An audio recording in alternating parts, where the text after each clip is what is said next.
puñalada de una persona que tenía libertad condicional. Otro de los casos que venimos hablando todos los días de gente con libertad condicional que vuelve a cometer delitos. Esta persona estaba por violación y le habían dado la libertad antes de lo debido. Se hospedó o alquiló un departamento ahí en Caballito y mató a esta chica en el 2009. Realmente no se puede creer el tema que es constante, el tema de las libertades de delincuentes que cometen delitos sexuales y los vuelven a cometer. Horacio, y estamos aquí en el piso con Guillermo Bagna, papá de Soledad, que falleció en 2009, como vos bien lo decías. A ver, Guillermo, buenas tardes, gracias por acercarte. ¿Qué siente usted cuando escucha que digamos, el jueves pasado murió Nadia Artilla? Ahora tenemos que hablar constantemente de una mujer que fallece porque hay ex convictos que salen de las cárceles por salidas transitorias. Primero, una profunda pena, porque evidentemente desde el 2009 que sucedió lo de Soledad, muy poco ha cambiado. Al revés, yo creo que ha cambiado para empeorar. Ha empeorado en general la sociedad, no solo en la Argentina, sino en el mundo, pero además me parece que la justicia está tomando con bastante liviandad el tema de la ejecución de los delincuentes o internos que están por casos graves. Y ni qué hablar cuando tienen el perfil de delincuentes sexuales. Y estamos también con Fernando Sicilia, que está allí en nuestro móvil. Le traslado la misma pregunta. A ver, ¿qué piensa usted de estos hombres que salen, matan a mujeres, violan a mujeres, van a la cárcel y luego vuelven a tener salidas transitorias? Lo escucho, doctor.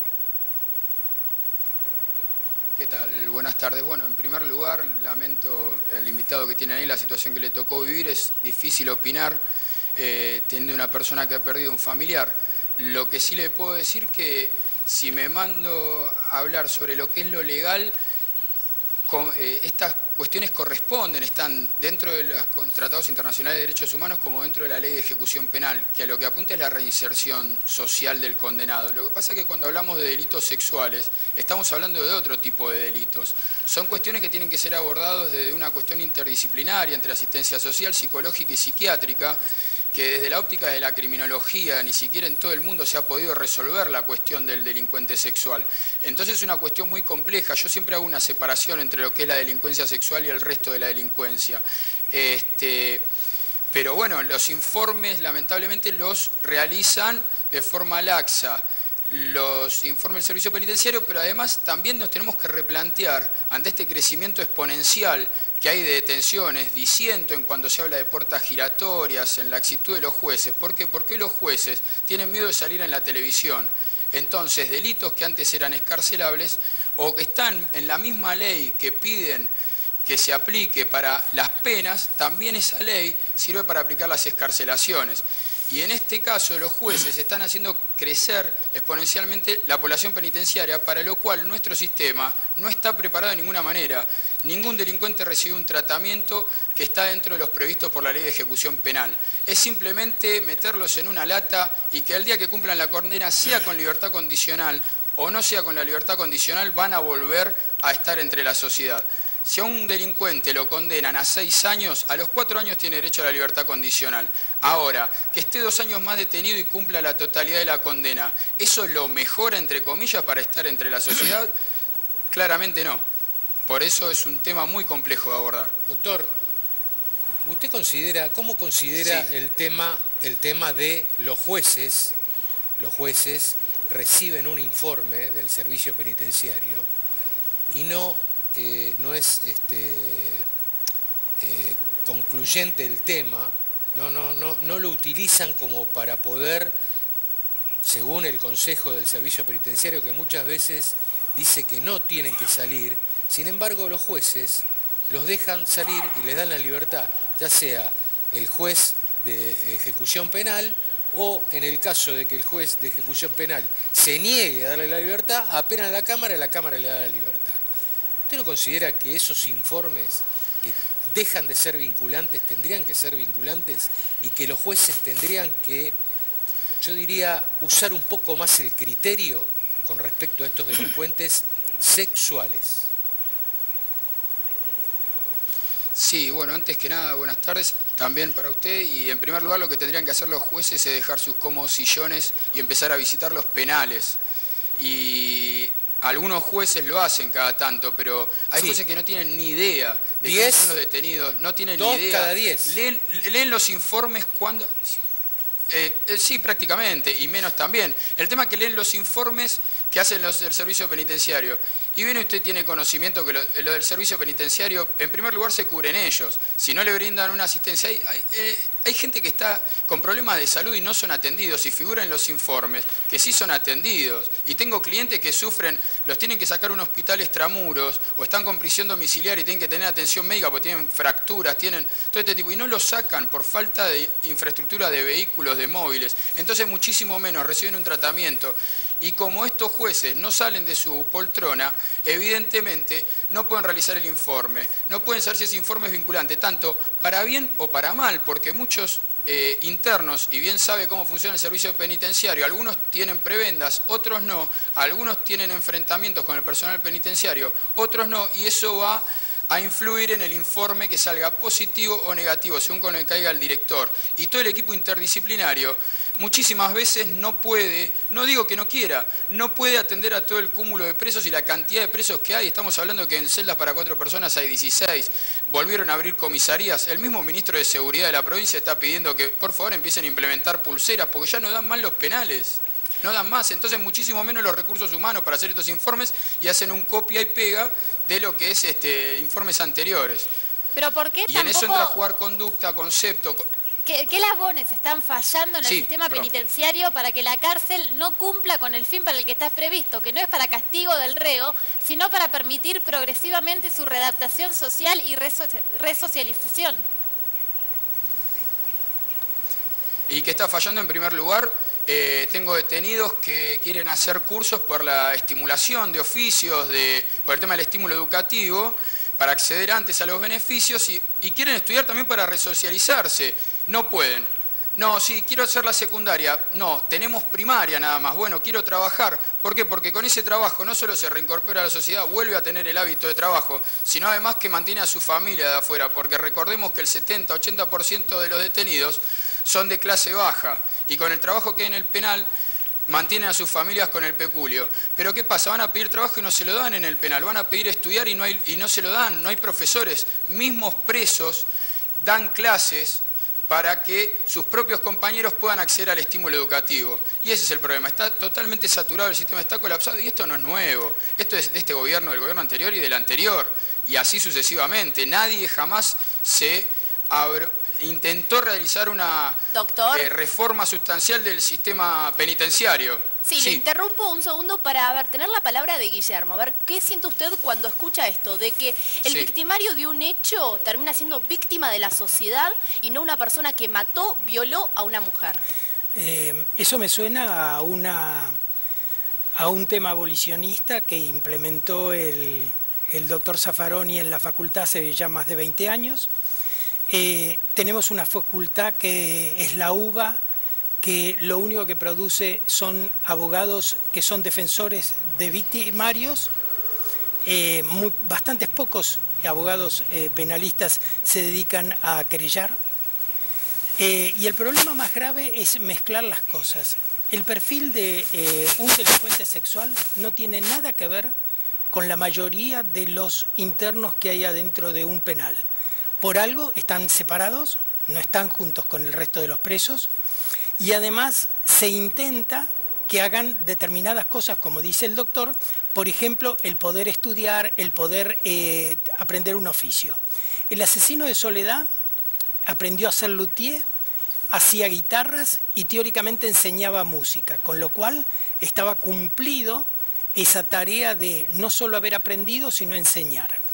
El asesino del otro día, Montiel, había aprendido peluquería, salió de la prisión, ejerció como peluquero, pero sigue siendo un violador. No hay vuelta de hoja que darle, sigue siendo un violador.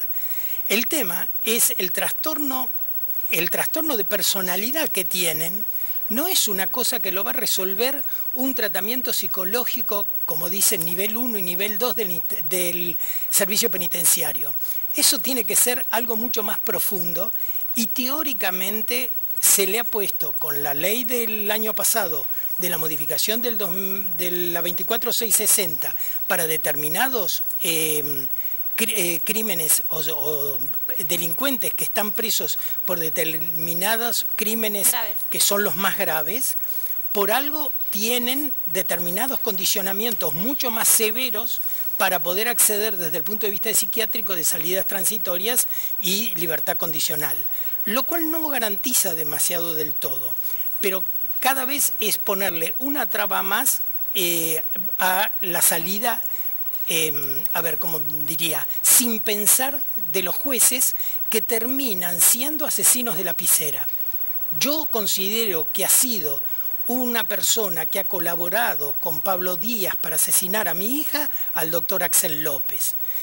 Dicen que aprenden los jueces, mentira, no aprenden nada. 2 años después deja a otro violador de 4 violaciones y Cabezas mata a Tatiana Kolodiev en el Chaco. Y por eso conseguimos el juicio político de Axel López, que fue defendido muy sagazmente por Zaffaroni. Yo les aseguro que yo estuve en todas las sesiones. El desprecio que expresó el doctor Zaffaroni respecto de la psiquiatría, no de las cárceles, la psiquiatría como ciencia en general, eso dice que así están imbuidos los jueces que tienen que determinar si, por ejemplo, yo leí la carpeta de ejecución penal de Díaz después del caso de mi hija, y qué corte y pegue, directamente ni corta, directamente pegaba. Ahora quisiera acercar una pregunta porque recién me parece que se expresó algo que no deja de ser un detalle. Escuché decir que los jueces temen salir en televisión, ¿no? O sea, Zaffaroni al margen, o sea, yo quisiera que me corroboren dentro de mi ignorancia, o sea, que para que se aplique la justicia y qué hacemos con estos jueces, dependemos del rating. ¿Estamos diciendo esto? Exacto. Porque se dijo esto, los jueces temen salir por televisión. Sí. Sí, doctor, lo escuchamos. Porque cada vez que un juez, hay un juez de ejecución, perdón que interrumpo la conversación, cada vez que un juez, tanto sea de ejecución como de criminal o de un tribunal oral, cada vez que hay una condena social porque un imputado o un condenado en este caso queda en libertad, cuando da 100 libertades y uno comete un nuevo delito, sale en la televisión, sale escrachado y el juez está en esa labor de tener que hacer justicia, entre comillas, lo que llamamos entre comillas justicia, porque la justicia no es un valor absoluto. Entonces yo voy a decir 2 cosas. Vuelvo a repetir, como dije desde el principio de cuando me presenté, el delincuente sexual es distinto al delincuente de otras ramas delictivas. ¿Por qué? Porque abarca más la psiquiatría. Y vuelvo a repetir, hay una pena temporal, se le puso trabas, sí, no pueden acceder a las transitorias, no pueden acceder a la asistida, no pueden acceder a la libertad condicional, bueno, sea en 4, sea en 5, sea en 6, va a estar reincorporado a la sociedad. Por otro lado, le quiero agradecer a la UBA que yo, por ejemplo, pude recibirme, y no todos los jueces son abolicionistas, yo no soy abolicionista, yo realizo querellas, nada más que tengo un pensamiento de que el derecho penal no va a salvar a la sociedad de la inseguridad. En el 2004 se duplicaron las penas con las leyes Bloomberg y lo único que hizo la inseguridad fue seguir creciendo. Las políticas vienen del otro lado. Como vuelvo a decir, le pido 1000 disculpas al padre de esta chica Soledad Braña, porque perder una hija debe ser lo más tremendo que hay, más de esta circunstancia. Lo que yo le quiero tratar de transmitir es que en algún momento iba a salir, y sin estar recuperado porque el delincuente sexual tiene otro problema. Y sin embargo, todo el resto de los delincuentes ahora, tampoco son atendidos por el sistema. Discúlpeme que lo interrumpa. ¿Qué se hace con el delincuente sexual? Sí, no hay problema. Y es una pregunta de hace años, que viene estudiando la criminología de los años 50, 60. Y antes también. No hay respuestas, no hay tratamientos todavía que pueda dar una seguridad positiva de reinserción social. Hay una Estamos cárcel hablando de que una persona, una sola en todo si quieren llamarla el país, enferma. que justamente los reos son todos delincuentes de delitos sexuales, para violadores, digamos. Esa cárcel está en Centenario, es una cárcel nueva. Cuando fue la televisión a entrevistar a los profesionales que estaban trabajando en el lugar, que ya lleva más de un año funcionando solo con delincuentes sexuales, cuando estaba por terminar la entrevista que le estaban haciendo a los funcionarios que se ocupaban de los 26 presos, que no eran tantos, 26 presos, él le pregunta al periodista que cómo creía que iba a influir en los detenidos, ahí está el asesino de Soledad, entre paréntesis, cómo iba ese tratamiento, cómo iba a ser el resultado de ese tratamiento después de los años que fueran a aplicarse, que eran varios años. Y el funcionario contestó que ellos esperaban que al menos el 2% se solucionara su tema de violador sexual.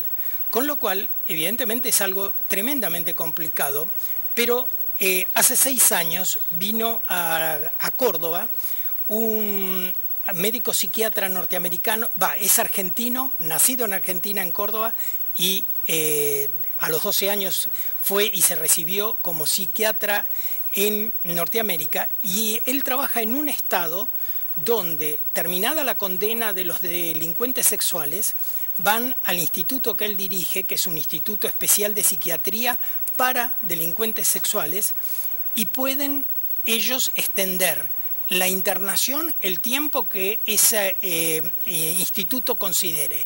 Y contaba, yo estuve presenciando el seminario, contaba que había presos que no salían nunca más, morían en el instituto, porque no había forma de remediar que no es enfermedad, es un trastorno de personalidad. Sí, un trastorno que muchas veces también tiene que ver, y esto, a ver, los transforma de alguna manera en víctimas muchos de ellos, sin que esto atenúe lo que lo realizan en absoluto, no quiero aclarar, pero sí muchos de ellos son abusados, fueron abusados de chicos. Hay un gran porcentaje que pasa eso, digo.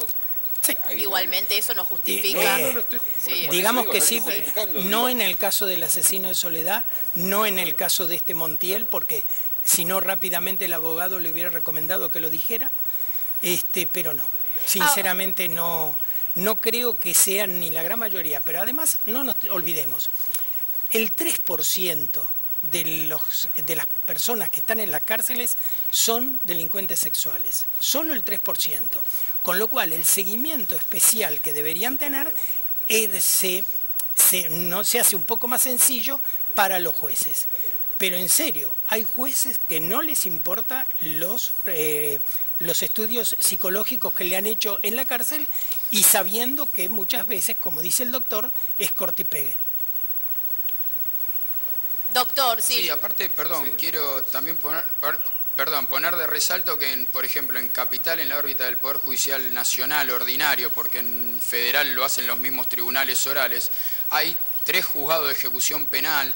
Ahora recién abrieron el 4º y creo que juró la jueza del 5, que están hace 4 años, si no me falla la memoria, ya designados, y por esta burocracia de la justicia tampoco están. Entonces eso aliviaría un poco, y creo que los jueces ahí podrían estar un poco más pendientes de lo que es el tema de los presos. Pero por más que le apliquemos el tratamiento de la naranja mecánica, cuando el problema es social o un problema que ya es patológico por parte de la persona, creo que es muy difícil, porque vuelvo a repetir, es muy fácil en realidad diferenciar. El delincuente sexual tiene una patología, el delincuente, un homicida, un ladrón, tiene otras formas de tratamiento, si se le dan otras alternativas, cualquiera puede haber tenido un rapto de violencia. El violador tiene una psiquis totalmente distinta, obviamente. ¿Y qué hacemos con ello? ¿Los encerramos? Las penas por reclusión indeterminada son inconstitucionales, el único que está recluido indeterminadamente es Robledo Puch, y internarlos en una institución psiquiátrica tampoco es la recomendación. Por lo tanto, es un tema muy complejo que creo que no me compete a mí, sino que creo que hay órbitas de criminalistas, psicólogos, psiquiatras y gente que sabe mucho más del tema para ver qué forma. Y sí me llama la atención, y no lo conocí, no había visto este reportaje, que aspiran a que solo el 2% pueda tener una recuperación, por lo tanto demuestra la gravedad del problema. Abogado Fernando Sicilia, le agradecemos Gracias, por este doctor. móvil. Gracias, Guillermo, Gracias, le agradecemos Guillermo. también. Nos vamos a